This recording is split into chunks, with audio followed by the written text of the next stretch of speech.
Well, it's 1 PM. I'll call this meeting of Price County Law Enforcement Committee to order. Good afternoon. Clerk will call the roll, please. Good afternoon. Joe Borodka. Robert Kopish. Thank you. Larry Palachuk. Here. Patricia Stephen is excused and Dennis Worko.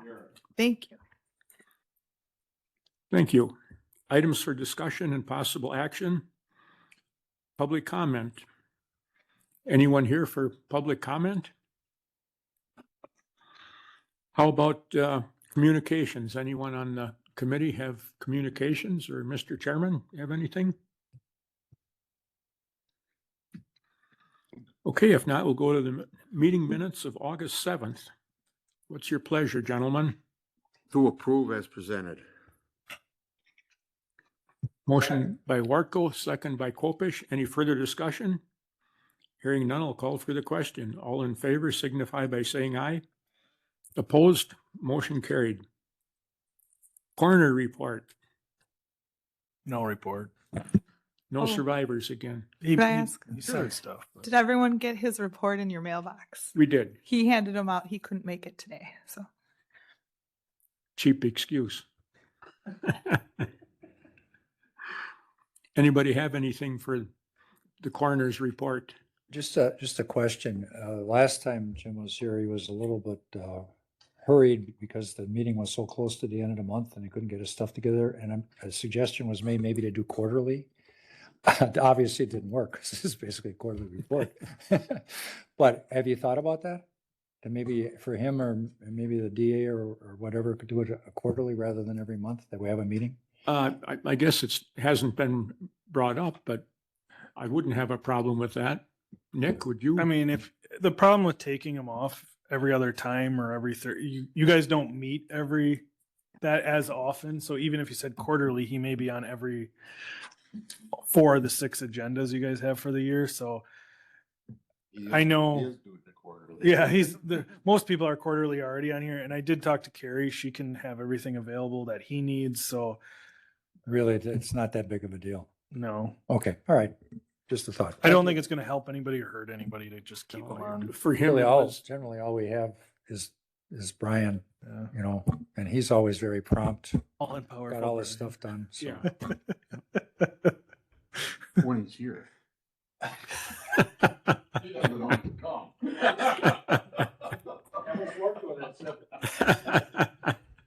I'm gonna take the back way. Mr. Charlie, you need to get out of control. That's all right. Okay, I'll accept the fact that we have no coroner's report. Item number 4, intersection update. And Roger is online if there's specific questions on what the highway department may have done.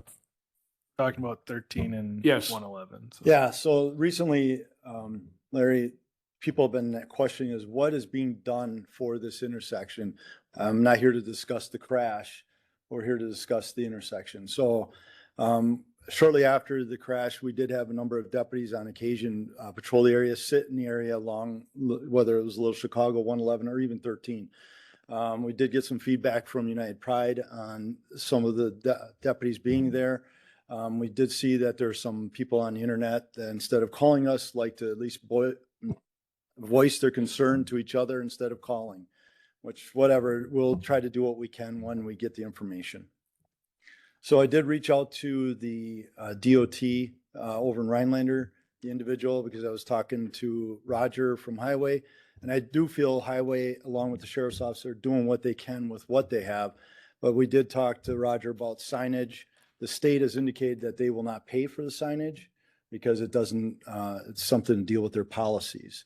And I said, well, the public here is making an outcry that there should be some more signage, rumble strips, whatever we can do to design an intersection safer.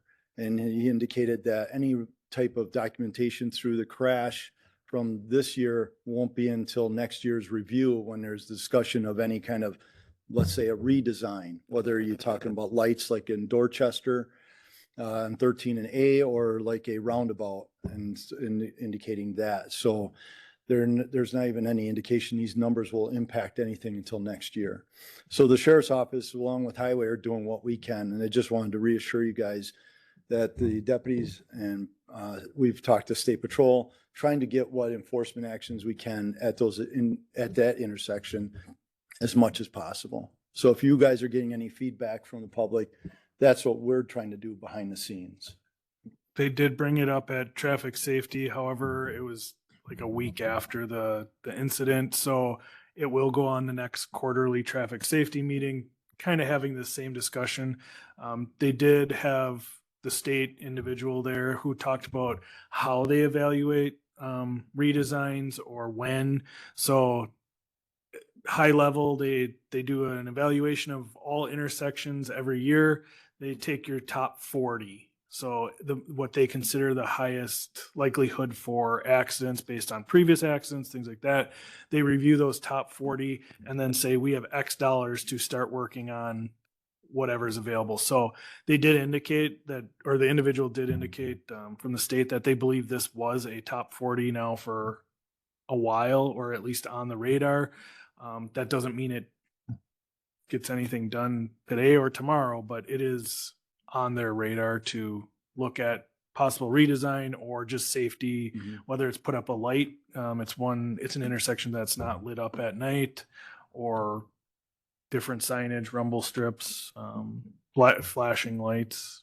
Well, and Roderick, I think, can speak to that at the highway committee. It seems like he's getting stalled out on a couple of things. And I told the state, I really don't care about policy. If we got the public here clamoring for us as a community to do something with the intersection, we should listen to our members and do what we can within our means that we have. Aside from state policy, I really don't care about state policy. So, We have to do what's good for Price County. and that's the whole notion. I think Roger and myself have been taking some of the approach. Bob and I have talked about some things and try to just do what we can with enforcement action also. Not just try to rip a bunch of citations, but to put the lights on, talk to people, stop them, do what we can both on enforcement side and education side of things. I think would be a reasonable fix for now would be rumble strips and either an amber or a red flashing light. I don't know if there's electric there. It could be solar powered on both Little Chicago and 111. And I think the town of Worcester has been looking at taking this conversation up at some point. So, but again, I know that the public, if they're reaching out to you as elected officials, that's what the sheriff's office, and I believe Rogers, the highway department's doing what they're doing. So there is action, there are things taking place. It would be nice to get something done real quick before things freeze up, and the quicker the better, as far as I'm concerned. I drove out there between meetings, and if you're not paying attention, coming from either way, it's pretty easy to cross the highway. That live here, it's Are those rumble strips that they put in the pavement, are they that expensive to do? no, those aren't expensive.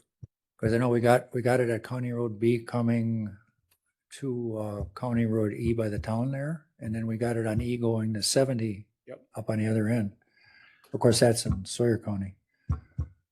And that'd be So maybe a Roger question question. for Roger, if he's on, because it's a state highway, is does he have the authority to do rumble strips? Because you're changing the surface of the pavement by doing that. And as all of us know, working with the state, there's nothing quick. So I guess, Roger, if you're on, have you looked into that part? *6 to unmute yourself if trying to talk. He is on, so I know that. There he goes. Go ahead, Roger.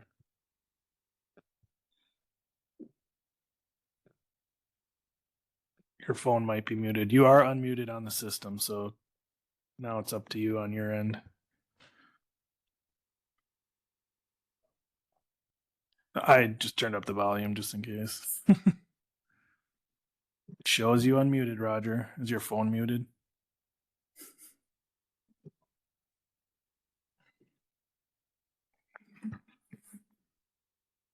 Oh, that's working good. Yeah, Rogers, no, yeah, Rogers up on the top right there. And that's technology, so. That's that I've been in Canadian- That same position Canadian where, cell yeah, I'm phone talking, you service. can't hear me, so. But just maybe something to get back to us on, Roger, when you get a chance. If the state would entertain that, if we wanted to do something ourselves. But anyway, that's all the point I wanted to make, I guess.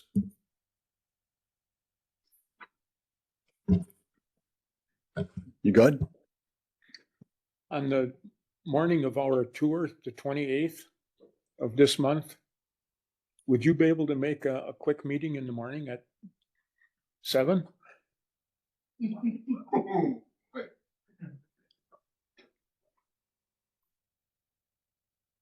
Larry, if you need me at 7 o'clock, I will be there for you. All right, I knew we could count on you, or you could send Bobby.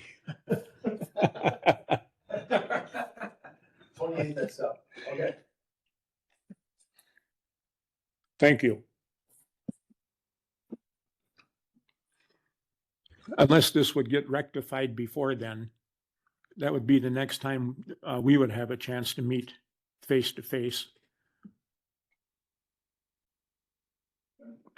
That's the day of our fall road tour.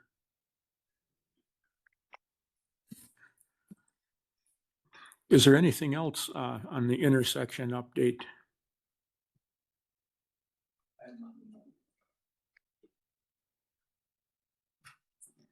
District Attorney, going to report for him too, Nick? Yeah, so I spoke to the district attorney yesterday. Well, I shouldn't say that. Our special prosecutor who's filling in for our vacant district attorney. Everything seems to be going well. He's usually here 3 days a week, sometimes 4. We do have to provide housing for that individual. So he has been working with the local hotels, motels. We recently worked with Friends of Fred Smith. He'll be staying at the tavern, is what you got, the studio apartment, tavern apartment, going forward. So he's actually excited to get out of those hotel situation and have a little bit more nicer accommodations. Now we were paying, I think it was $95 a night. So we are still going to be paying, I worked out a rate with the Friends of Fred Smith, which is comparable. I believe it's slightly less, but it'll be helpful for everybody with Friends of Fred Smith. It'll be better accommodations. Maybe we'll get them to stick around a little longer. We have not heard anything from the state. I confirmed that with Judge Fuhr, about, is there any word on a possible DA appointment? There has not been any movement on that. So this may be a long-term need where they may have to find a second special prosecutor to keep this process going.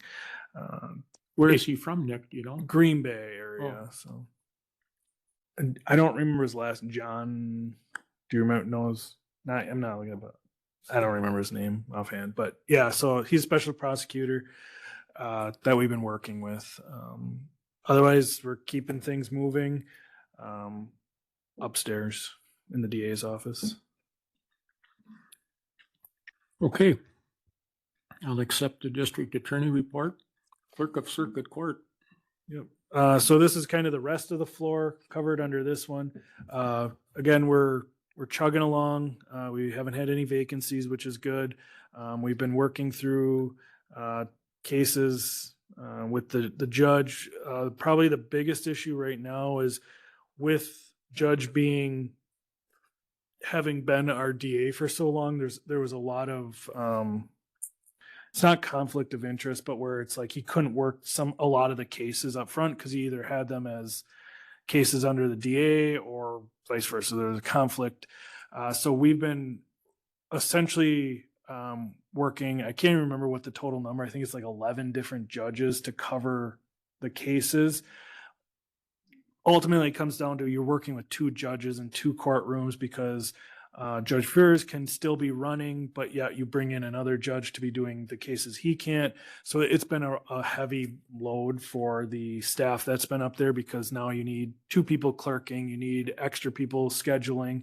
The JA is working with everybody trying to schedule and keep things moving. So that should slow down once we get further away from his stint as DA to be covered.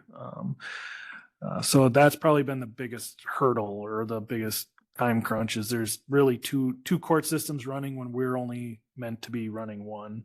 So any questions about clerk of courts or the judge's office, anything like that? That's all I got.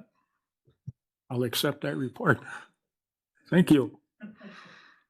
Sheriff's Office Department report. Boy, this is a long one. Brian, you want me to take this one too? Or? You're fine sitting right where you're at, Nicholas, right in front of me where I can see you. Going down through the agenda, Larry, staff update. We did recently have a deputy resign, indicating that he did have a family member ill. So we have we will have a opening at the next month. We do have a potential retirement of a deputy at the beginning of 26. And then our deputy Drew Hohesenesi is still on deployment. He is hopefully scheduled to be back in June of 26. He's still in Poland. And then Logan, our newest recruit, is off FTO, and he is now currently on a B rotation on night shift. So he is working and he's doing fairly well. So I just kind of give you a staff update on that. So we will be potentially, at some point, we're looking at being 3 deputies short. So we've already talked with Jennifer in HR and started Bob and Jennifer have looked at the advertisements and what we're going to do moving forward on that. Humane officer, still busy. To give you an idea of a snapshot of what Mindy's up to. So far, January 1 of 25 to October 9th of 25, they're currently at the sheriff's office. Law incident reports are 2,331. Mindy's is at 346. So she's currently 15% of all total incidences. A breakdown of that is dealing with animals, 166 animal calls, 35 animal bites, 29 animal welfare, 10 animal nuisances. We do have assist other agency, a cat bite, and then 105 lost or found animals. So that gives you a snapshot of Mindy's, what Mindy's up to as a humane officer. Brian, what was the total incident number you had? 2,331 law incidences. And that's different. See that sheet? I can get you a copy, yeah. Thank you. Yep. I got a couple of them here, so. Yeah, 2331. 2331.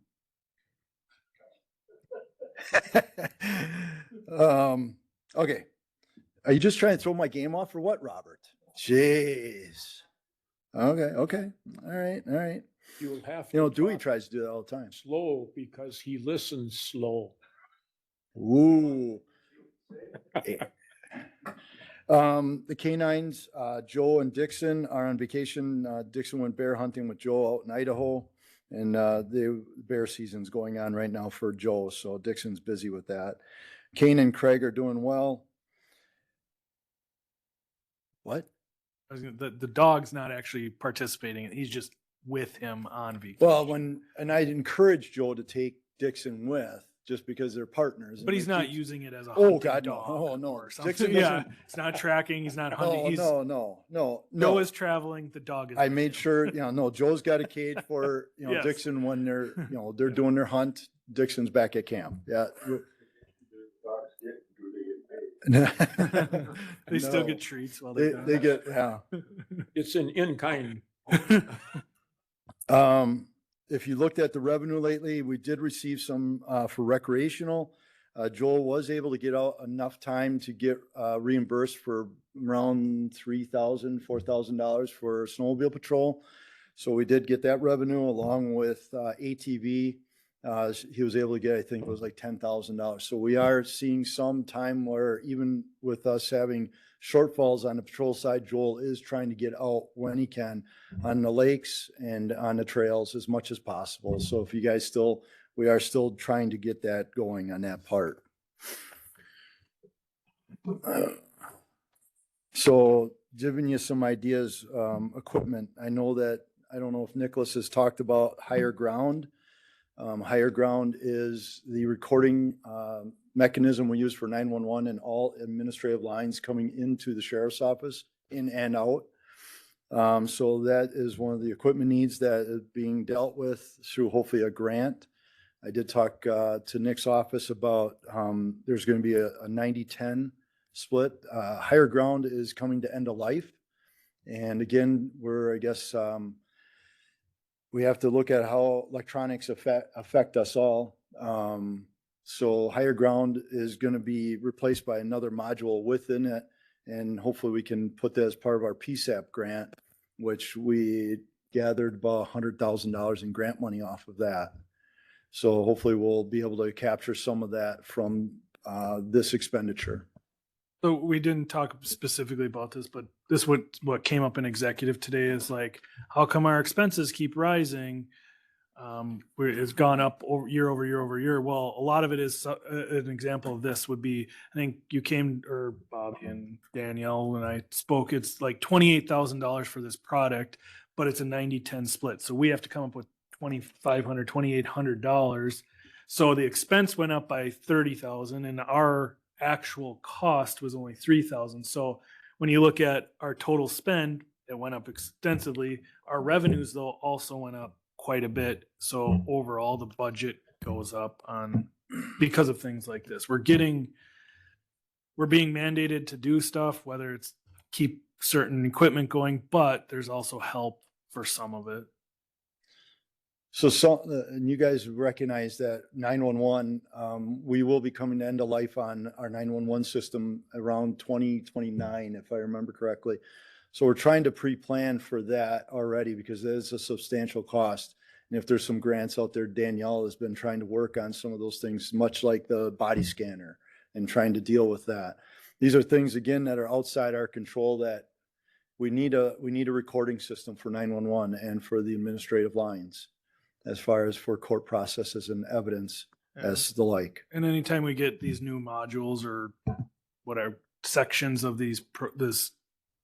of the PSAP center, we always make sure it's going to fit in with whatever we're upgrading to in 2029, 2028. And a lot of that, like we're talking about the radio project right now, not only the radio project, but all the PSAP stuff that goes with it. So it's going to start to get expensive for these products that are coming to end of life, but it may be, even though end of life is 2029, we may have to do it. We may want to do it in 2028 because we're updating all of our radio stuff. So part of getting the discount is bulk. You can get all this equipment under certain grants or blah, blah. So Bobby and Sheriff have been very cognizant of it. And we've been all working together to say, what's the plan for the next 3 years, 4 years, to not have to put $1 million product in and then 2 years later go, oh, it doesn't work with the other $1 million product that we have to make sure this system works. So, Mr. Chair, Mayor, Yes, go ahead. just a quick question. Update like for Higher Ground 911, was that cost included in the estimate of $1 million? So this is on top of that. yeah, this would be like we're finding like general maintenance costs or whatever. So we know it comes up, we got a quote to replace it, which is 0% grant funded, or not replace it, fix it or whatever. Upgrade. Or we can go to this other product that falls within the future use and is under the PSAP grant of 90-10. And being it's $2,500 or $2,800, we'll find it in the budget to work, make sure it works. And I bring this up because Higher Ground, just to give you a snapshot of what dispatch goes through. So far this year, from the first of the year, there's been 57,414 phone calls into the sheriff's office. Of that, the dispatcher is on the phone for 181,888 minutes. So one dispatcher sitting there takes those calls, whether it's 911 or administrative lines. That's just a snapshot since the first of the year. So it gives you an idea of what the PSAP goes through on a basis. Anyone have any questions on that? So, and then the jail. The jail is always its own entity. So the total bookings for the jail last year in 2024 were 556. So that's 556 individuals. Potentially there's duplicates. Obviously we have frequent flyers because some people like to come to the jail. So we have 556 bookings in 24. In 25, we had so far to date 533. So 2024, and I can give you some ideas. 12-hour holds, there was 26. Book and release was 48. Bail denials 2. Bondable holds 71. Court holds 2. 24 commitment orders. 66 DA returns. 3 EMPs. 75 felony holds. Hold for prison last year we had at least 1. Huber transfers we had 5. Huber inmates 1. Non-custody arrests were 74. Preston County inmates 29, and then probation parole was 50. We had 1 temporary hold from another agency, and then we had 23 warrant holds, and that was 2024. And so far, I think at this point we're going to exceed 2024. We're at 533. So it gives you a kind of a little snapshot of what a jailer has to deal with and has to what they book in and what we hold in the county jail.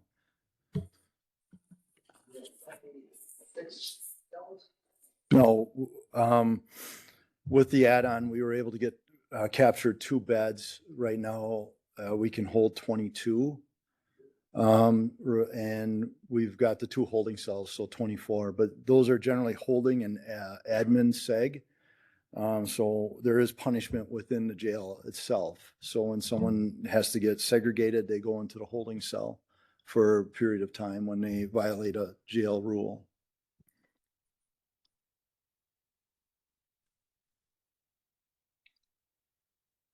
Are we going to get involved in any of that deal going on with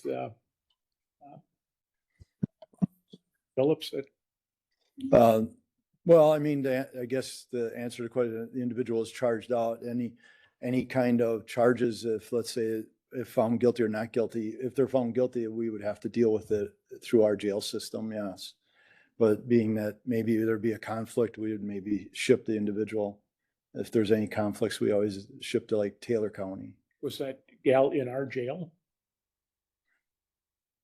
I really can't. No, it wasn't in our jail. I just saw it on 7 or 9 news this morning. Yeah. Oh, So if you guys have any questions in reference to the jail, please let me know. And again, Larry, I'll get you copies of the sheet that, okay. If For you you. put them in my mailbox, Yep. that'd be great. yep, I'll throw it in there. Robert, you look like you're pondering something. Do you wish to? Are you brooding or pondering? Are you brooding or pondering? Pouting. Oh, I love it. Pouting. Yeah. Pouting. Okay. We got to quit having afternoon meetings, guys. This is brutal. All right. Yeah, if you guys have any other questions, let me know if you have any concerns or comments. Jeff Thanks, Hallstrom Brian. wants to know if you had the drone out recently. Jeff Hallstrom. Have you had the drone out recently in the Ogama area? We did do no, we didn't have it out in the Ogama area. I know that there's some people calling us and asking about drones in general. We've only had a couple of calls, nothing as far as complaints, people just saying, I've seen a drone out and about. So a lot of individuals have their own drones. And as long as they're following the 107B of the FAA, as far as licensing and piloting, they'll be fine. But we haven't received any per se complaints. but the people are flying drones more and more. Yeah, that's Taylor. Yeah. Is Jeff paranoid that we're spying on him?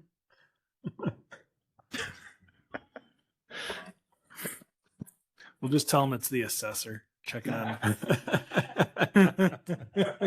Wow.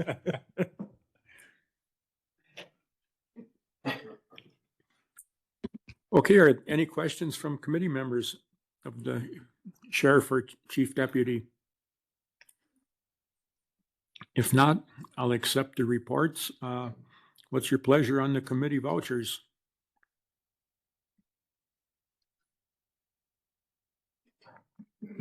I'd make a motion to approve. Motion by Baratka. Second by Wartko. Any further discussion?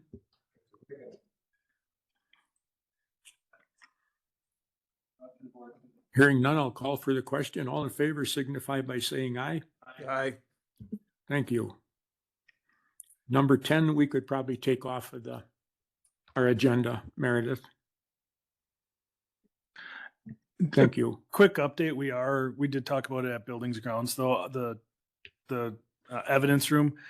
Josh plans on, what is it, 2 weeks from now, 3 weeks from now? He is gonna do some repiping above that area to replace so that less likely to have a leak or a So, pinhole yeah, leak. we have another leak in some of the plumbing or the pipes in the evidence room. Again, to monitor it. So Josh did come over. He's coming up with a game plan to replace some of the copper. So that probably the Savannah will have to stay in the evidence room or near it when we have Josh in there, because I can't just leave someone in the evidence room without observation. There will be we'll be moving some of the items, but we will not remove it from the room. If we ever did have to get that room cleaned up, that's something that I will come to the committee and let you guys know, because that's going to be a big expense. Because when you log something out of the evidence room, you got to log it somewhere else. I'd put the court on notice that the evidence has been moved, and there's some things that you have to deal with evidence. Josh has the equipment to be able to, there's about 2 or 3 pipes that Yep. we're gonna address we know those are the pinhole problem type pipes. Maybe long-term, we'll be looking at a different project, but I think this will be good for a while anyways. I'm sorry, am I boring you, Robert? Okay, just checking. I see you over there yawning. I'm just making sure. Yeah, it is. Poor Bob. He can handle it.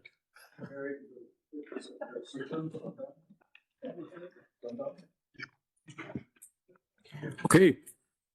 Date of our next meeting is November 13th.